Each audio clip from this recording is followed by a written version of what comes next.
कि हमें राजनीति नहीं करनी है, हमें तो हमारे भारत को हिंदू राष्ट्र बनाना है, इकट्ठा होना है।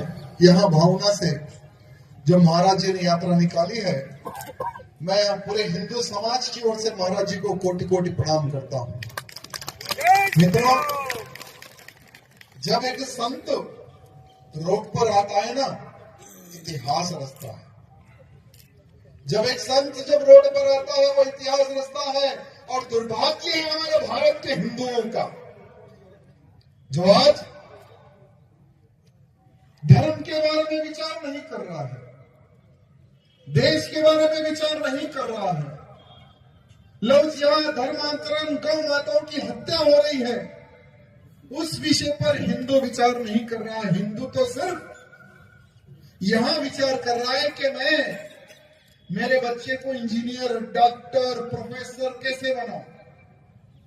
हिंदू तो वो विचार कर रहा है कि मैं कितना धन कमाऊं, कितने बड़े बड़े बिल्डिंग बनाऊं, मैं कितना बड़ा बिजनेस करूं। आज का हिंदू यहां विचार विमर्श कर रहा है और उस कार्य में आगे बढ़ रहा है। बिल्कुल जरूरी है, उस दिशा में भी जाना बहुत जरूरी है, लेकिन उस दिशा के साथ साथ में हमारे धर्म को सर्वनाश करने के लिए कितने लोग जो षड्यंत्र कर रहे हैं, उस विषय पर भी हिंदू को विचार विमर्श करने की आज आवश्यकता है।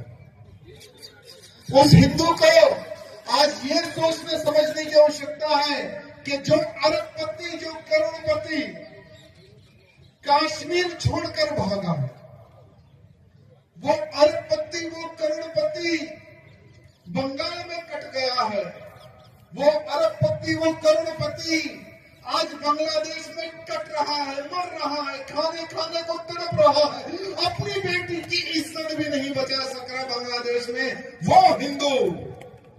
और हमारे हिंदू को आज जो कट रहा है ना हिंदू, वो क्यों कट रहा है, उस विषय पर विचार विमर्श करने की आवश्यकता है।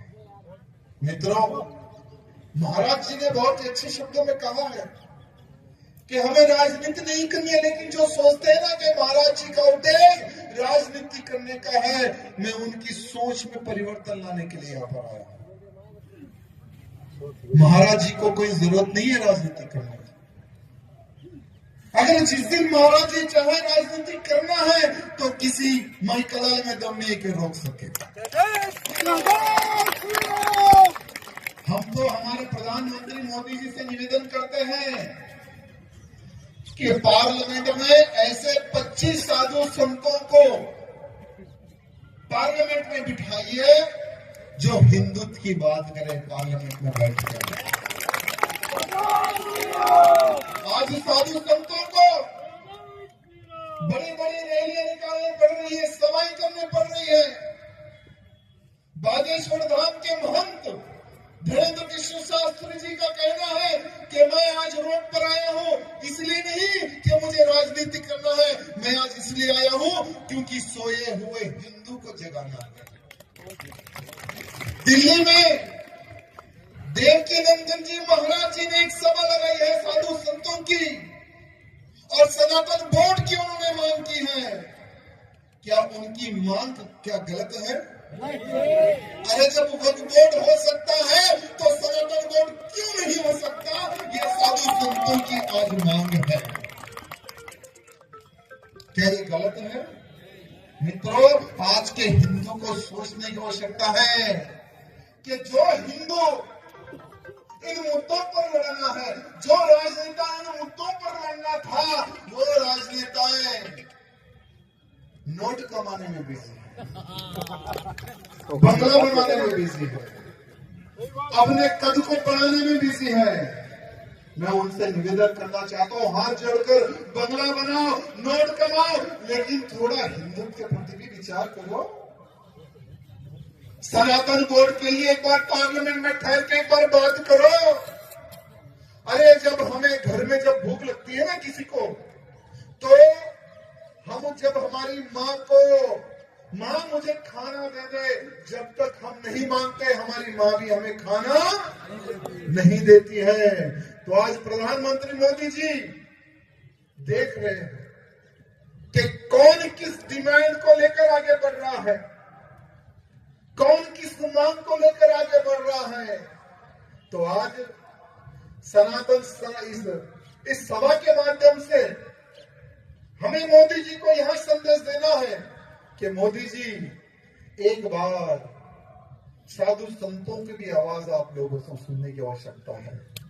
साधु संत क्या चाह रहा है, क्योंकि साधु संत जो भविष्य देख सकता है ना, वो आप में से, हम में से कोई नहीं देख सकता। और आज के साधु संतों को आने वाले खतरे का एहसास हो रहा है। आज के साधु संतों को आने वाला जो समय है ना, वो हिंदुओं के लिए सर्वनाशकाली है, वो साधु संतों को दिख रहा है। इसलिए आज साधु संत आगे बढ़ रहे कि मेरे हिंदू को मुझे बचाना है, मेरे सनातन को मुझे बचाना है, मेरे हिंदू को इकट्ठा करना है, जातिवाद से बाहर निकलकर मुझे मेरे भारत को हिंदू राष्ट्र बनाना है। यह साधु संतों का सपना है मेरे मित्रों। लेकिन कुछ लोग साधु संतों की आवाज को दबाने का प्रयत्न करते हैं। कुछ लोग साधु संतों के मनोबल को तोड़ने की बात करते हैं। मुझे क्या पड़ी है, मैं तो हैदराबाद से आया हूं हमारे गुरु जी का समर्थन करने के लिए, साधु संतों का आशीर्वाद लेने के लिए। क्या हमें यहाँ राजनीति करना है क्या, या चुनाव लड़ना है क्या, कुछ करना है क्या हमें? लेकिन सबसे पहले मैं एक हिंदू हूं, बाद में राजनेता। यह भाव हर वो राजनेता को में आना चाहिए कि सबसे पहले तुम हिंदू हो, बाद में राजनेता हो। अगर हर वो राजनेता में ये भाव आ गए ना, तो हमारे हिंदू के प्रति कोई भी गद्दार आंख तक नहीं देख सकेगा।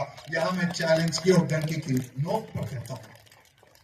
मेरे मित्रों, आज हमारे हिंदू धर्म को सर्वनाश करने के लिए कितने बड़े बड़े षड्यंत्र चल रहे हैं। पहला षड्यंत्र, जनसंख्या बढ़ाओ। पहला षड्यंत्र जनसंख्या बढ़ाने का षड्यंत्र चल रहा है। और हमारा हिंदू चंद नेताएं कहते हैं कि जनसंख्या कम करो हिंदू, हम दो हमारे दो की स्कीम को फॉलो करो। और हमारा हिंदू तुरंत उस नेता की बात को पकड़कर हम दो हमारे दो, हमारा जीवन सुख शांति से, वो स्कीम पे हमारा हिंदू आगे बढ़ता है। आज हिंदुओं की संख्या कितनी है हमारे भारत में? हम कहते हैं कि 100 करोड़, कुछ नहीं है 100 करोड़। अरे हर जिले में, हर राज्य में हिंदुओं का धर्मांतरण हो रहा है। एक तरफ से ईसाई गांव गांव घूमकर पैसा देकर, विदेशों से फंड लाकर हिंदुओं का धर्मांतरण कर रहा है। दूसरी तरफ लव जिहाद के नाम पर हमारी बहन बेटियों का धर्मांतरण किया जा रहा है। लेकिन हमारे हिंदुओं की जो सोच है ना, अरे मुझे क्या करना है भाई, उस विधानसभा में हिंदू बहन भाग गई होगी, मुझे क्या करना है? अरे मुझे क्या करना है भाई, मेरी पड़ोस की बेटी को कोई जिहादी उठा कर ले गया, मुझे क्या करना है? ये मुझे क्या करना है जो सोचता है ना हिंदू, याद रखो कल उसकी बहन बेटी भागी है जिहादी के साथ, नेक्स्ट जिहादी का टारगेट तुम्हारा ही घर होगा। अरे हमारे राजस्थान में महाराणा प्रताप जैसे वीरों का जन्म हुआ, वो महाराणा प्रताप का खून आज ठंडा क्यों हो रहा है, मुझे समझ में नहीं आ रहा। अरे महाराणा प्रताप ने घास की रोटी खानी स्वीकार की, अकबर हरामी के सामने सर झुकाना स्वीकार नहीं किया, वो हिंदू कहाँ गया? अरे कहते थे काशी की कला जाती, मथुरा मस्जिद होती, अगर शिवाजी महाराज और महाराणा प्रताप न होते तो हिंदुओं की सुन्नत होती, हिंदू न होता वो मुसलमान होता। लेकिन आज के हिंदू को जगाने के लिए सवाएं करनी पड़ रही है। आज के हिंदू को इकट्ठा करने के लिए साधु संतों को रोड पर आना पड़ रहा है। दुर्भाग्य की बात है। शर्म करो ये भारत के हिंदुओं, शर्म करो। अगर आज तुम नहीं जागोगे, जिस दिन जागोगे तो तुम्हारा इतिहास खत्म हो जाएगा। नाम मात्र का हिंदू रहेगा अगर तुम उस दिन जागोगे। इसलिए आज साधु संतों की ओंकार है, साधु संतों की मांग है कि हमारे हिंदू को जागने की आवश्यकता है। जातिवाद से उठकर हिंदू हित की बात करने की आवश्यकता है। आज यहाँ साधु संत मांग रहा है, भीख मांग रहा है हमारे हिंदुओं की तरफ से। गुरुजी ने कहा कि मुझे माफ कर दो। गुरुजी, आपको माफी मांगने की जरूरत नहीं है, माफी तो आज के हिंदू को आपसे मांगने की आवश्यकता है। सर झुकाकर आज के हिंदू को आपसे माफी मांगने की आवश्यकता है, क्योंकि ये सोए हुए हिंदू को जगाने के लिए आप रोड पर आए हो। ये दुर्भाग्य की बात है मेरे मित्रों। मैं उन भाइयों से निवेदन करना चाहूंगा जो लोग राजनीति की बात करते हैं। मेरे मित्रों, यहाँ जितने भी लोग हैं ना, उनसे निवेदन है, ये मत समझो कि यहाँ पर संख्या कम है। अगर एक एक हिंदू चाहा, अगर आपका कर्तव्य, मैं तो सोचता हूँ आप सबको प्रणाम करता हूँ हृदय से, क्योंकि आप में भावना है, इसलिए यहाँ पर आप लोग आए हो। हिंदू है क्या उन हिंदुओं का पता नहीं कि शिखर में, रामलीला मैदान में साधु संतों की हुंकार है, हिंदू हित की बात होने वाली है, हिंदू राष्ट्र का संकल्प होने वाला है। मैं भी मेरे घर से बाहर जाऊं, क्या शिखर के हिंदू को पता नहीं है? क्या ये कोई राजनीति सभा है? क्या कोई नेता आया क्या वोट की भीख मांगने के लिए? यहाँ पर एक संत आया है, हिंदुओं से यहाँ भीख मांग रहा है कि मेरे हिंदुओं इकट्ठा हो। कि हमारे साधु संतों को नेक्स्ट पार्लियामेंट में आपको आवश्यकता देने की आवश्यकता है। नहीं तो हम ऐसे साधु संतों को तैयार करेंगे जो किसी पार्टी के मोहताज नहीं रहेंगे। जहाँ साधु खड़ा होगा उसके साथ में हिंदू समाज भी खड़ा होगा का नारा वहां संबल का मेरा हिंदू लेकर चल रहा था, क्योंकि हमारा जो हिंदू समाज है ना, वो दिल दरिया, दिल इतना बड़ा होता है, अगर कोई दुश्मन भी घर के बाहर आकर खड़ा हो जाए तो उसके घर में बुलाकर उसको भोजन कराने की संस्कृति हमारे हिंदुओं में है। मेरे मित्रों, वो हिंदू उस प्रकार से वहां पर रहता था, लेकिन जैसा ही जिहादियों ने संबल के हिंदुओं को काटना स्टार्ट किया, मेरे मित्रों, एक धर्म पत्नी अपने पति की लाश ढूंढ रही है, एक माँ 10 साल के बच्चे की लाश ढूंढ रही है, एक बेटी अपने बाप की लाश ढूंढ रही है। आपको बताते हुए मुझे अफसोस होता है कि वो समय पर जिन जिन हिंदुओं को उनके परिवारों के जनों की लाश नहीं मिली, पुतले बनाकर अंतिम संस्कार किया गया। वो समय था संबल का। 78 मेरा जन्म तिथि है, 78 में मैं पैदा हुआ, लेकिन वो तारीख हम भूल नहीं सकेंगे और आने वाली पीढ़ी को भी हम भूलने नहीं देंगे। लेकिन आज सौभाग्य की बात है कि आज एक साधु ने उत्तर प्रदेश की कमान संभाल के रखी है, जिन्होंने कहा है कि राम मंदिर तो बन गया, अब की बार अगर कार सेवा होगी तो गोली नहीं, कार सेवकों को पर फूल गिरेगा, फूल बरसेगा। तो मेरे मित्रों, हमारे उत्तर प्रदेश का ही नहीं, भारत का हिंदू आज कमर कसने के लिए तैयार हो चुका है। काशी और मथुरा में लगे कलंक को भी मिटाने के लिए आज हिंदू तैयार हो रहा है। मेरे मित्रों, मुख्यमंत्री ने सोचा कि नहीं, मुझे आतंकी नहीं चाहिए, मुझे डॉक्टर इंजीनियर चाहिए। मेरे आसाम के विकास के लिए, मेरे आसाम की सुरक्षा के लिए मुझे एनआरसी लागू करना है, बांग्लादेशी रोहिंग्याओं को यहाँ से मार मार के बाहर भगाना है। काम किया है, लेकिन जो आसाम में काम हो रहा है, जो उत्तर प्रदेश में काम हो रहा है, क्या हमारे राजस्थान की धरती में भी उस प्रकार से काम होना है या नहीं होना है? क्या यहाँ पर भी बांग्लादेशी घुसे हुए है या नहीं है? मैं आपसे पूछना चाहता हूँ।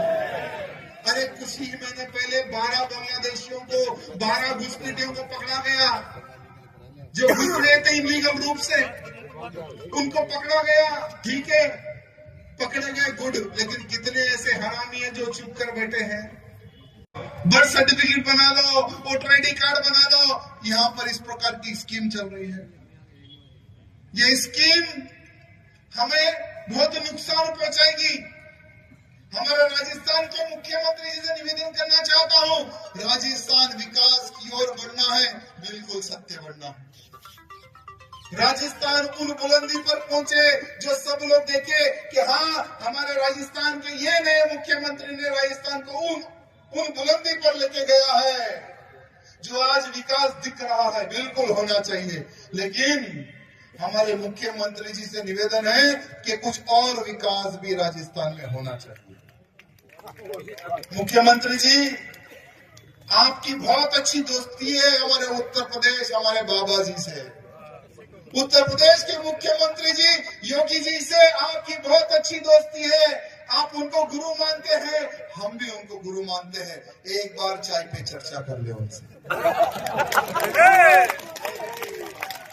हमारे मुख्यमंत्री जी से निवेदन है, एक बार चाय पे चर्चा कर ले और उनसे थोड़े सीक्रेट भी ले ले कि उत्तर प्रदेश में आज कोई गुंडा जेल से बाहर आने को तैयार नहीं है। उत्तर प्रदेश में आज कोई लव जिहाद करने को तैयार नहीं है। उत्तर प्रदेश में आज कोई गाय को काटने के लिए तैयार नहीं है। उत्तर प्रदेश में आज कोई लैंड जिहाद करने के लिए तैयार नहीं है। क्यों? क्योंकि उत्तर प्रदेश उत्तम प्रदेश हो गया। तो यहां पर भी होना चाहिए ना, यहां पर होना चाहिए ना। लेकिन यहां पर क्या हो रहा है? मैं इस मंच के माध्यम से हमारे मुख्यमंत्री जी के समक्ष कुछ बातें बोलना चाहता हूं कि हमारे इस राजस्थान में ड्रग्स का गढ़ चित्तौड़गढ़ जैसी हेडिंग बन रही है। ड्रग्स का गढ़ चित्तौड़गढ़, इस प्रकार से बड़े बड़े पेपरों में हेडिंग आ रही है, पेपरों में मैटर छप रहे हैं, न्यूज छप रही है। क्या चित्तौड़गढ़ का ड्रग्स का अड्डा बन गया है क्या? मैं उन हिंदुओं से हाथ जोड़कर निवेदन करना चाहूंगा, जो हिंदू अगर नशे का आदी बनता है ना, वो अपने जीवन में देश धर्म को छोड़ो, अपने परिवार की भी रक्षा नहीं कर सकता है। और ऐसा नालायक हिंदू, ऐसा नपुंसक हिंदू हमें नहीं चाहिए हमारे हिंदू राष्ट्र में। जो खुद की नहीं रक्षा कर सकता, वो क्या देश और धर्म की रक्षा करेगा? लेकिन हमें हमारे मुख्यमंत्री जी को एक नशे की आदत को डालनी है। हमारे राजस्थान के मुख्यमंत्री जी को एक नशे की आदत डालनी है, वो है हिंदुत्व का नशा। और जिसको भी हिंदुत्व का नशा चढ़ जाता है ना, वो योगी आदित्यनाथ जैसा रुद्र रूप दिखाते रहता है। रुद्र रूप देखा है ना योगी जी के, बाबा जी का। आज किस प्रकार से सुंदर कार्य हो रहे हैं, वही कार्य हमारे राजस्थान में होना चाहिए। मेरी गैया मैया कट रही है राजस्थान में, गौ हत्या पर प्रतिबंध लगाया, धन्यवाद। लेकिन प्रतिबंध लगने के बाद में भी मेरी गैया मैया का खून इस धरती पर गिर रहा है। गैया मैया को काटने वाला, गैया मैया का मांस खाने वाला मुख्यमंत्री जी कभी आपको वोट नहीं देगा, ये बात ध्यान रखना। जो गैया मैया की पूजा करता है वही व्यक्ति आपको वोट दिया है, ये बात ध्यान रखना हमारे मुख्यमंत्री जी। लेकिन आपको किसी बात से डरना नहीं है। मैं हमारे मुख्यमंत्री से निवेदन करना चाहता हूं, हिंदुत्व के लिए, हिंदू राष्ट्र के लिए आपको खुला बाहर आना है। राजस्थान का हर हिंदू आपकी ताकत बन के खड़ा होगा, किसी के बाप से डरने की आवश्यकता नहीं है। आज हम हर जगह पर जाते हैं, आज हर क्षेत्र में जाते हैं, सबको बताते हैं कि हिंदू इकट्ठा होना है, हिंदू जागेगा तो इतिहास लिखेगा। इसलिए आज शिखर के भी मेरे हिंदुओं से मैं यही निवेदन करने आया हूं कि संगठित हो जाओ, जाग जाओ, जागने का समय है। और हर हिंदू के घर में मेरे मित्रों ये होना चाहिए, हर हिंदू के घर में तलवार होनी चाहिए। हर हिंदू के घर में इस प्रकार से एक हथियार होना चाहिए, क्योंकि आने वाले समय की मांग है। जो हथियार उठाएगा वही जीवित रहेगा, जो हथियार नहीं उठाएगा उसका क्या होगा, यह इतिहास उठाकर देख ले। बोलो भारत माता की, भारत माता की जय श्री राम।